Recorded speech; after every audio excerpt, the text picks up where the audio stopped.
JPC पूरी तरह से संसदीय पद्धति से और डेमोक्रेटिक वे से चलाई गई है और जितनी भी डिमांड्स आए थे उस पर वोटिंग हुआ है और जो भी सिलेक्ट हुआ है वोटों के अनुसार तो उसमें उसका ही समावेश किया गया है और यहाँ भी चर्चा अच्छी तरह से होगी। जिनको जो कहना है कहने दीजिए। उनकी तो इच्छा यही है कि जो संविधान के खिलाफ जाकर जो मर्याद अधिकार दिए गए थे ट्रिब्यूनल को और वक्फ बोर्ड को, उनको गवर्नमेंट के ऑफिसर जैसा दर्जा दिया गया था और कोई भी अगर वो पॉइंट आउट करती है कि ये ज़मीन वक्फ की है तो कोई उसके ऊपर कोई चांस नहीं था कि किसी कोर्ट में जा सकने का, और कोई भी चांस नहीं था। तो अब वो ऐड कर दिया गया है तो उनको तकलीफ़ तो होगी और वो तो बोलेंगे ही।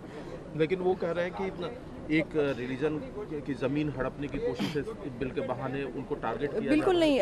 केंद्रीय मंत्री माननीय गृह मंत्री माननीय अमित जी शाह सर ने ये कह दिया है स्पष्ट शब्दों में कि कोई भी रिट्रो इफेक्ट इसको नहीं है। जो भी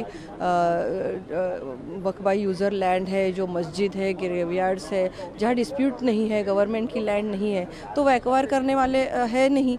ये कायदा इसलिए आ रहा है कि आने वाले समय में जो भी वक्फ क्रिएट होगा वो होने के बाद उसकी कैसे जांच होगी, कैसा रजिस्ट्रेशन कैसा होगा, गैजेट निकलने तक उसकी प्रोसीजर क्या होगी, उसको समय पर उसका रजिस्ट्रेशन करना, उसकी जांच करना और गैजेट तक उसका जो प्रवास है उसको सबके बारे में कहा है। और जो वक्फ करने वाला जो है वाकिफ जो है वो उस लैंड का ओनर होना चाहिए, वो दान देने के लिए उस पात्र होना चाहिए। ये ऐसे कुछ कंडीशंस है। और दूसरा ये है कि अलग अलग कास्ट है समाज में, मुस्लिम समाज में 72 कास्ट है, तो उनको प्रतिनिधित्व देना चाहिए। महिलाओं के हक की तैयारी की है इस नए बिल में, तो इसके बारे में उनको सोचना चाहिए। मैं आह्वान करती हूँ आपके चैनल के ज़रिए मुस्लिम समाज के मेरे भाई बहनों को कि अलग अलग समाज के लोगों को आज तक अंधेरे में रखा, उनका कोई भी प्रतिनिधित्व नहीं था।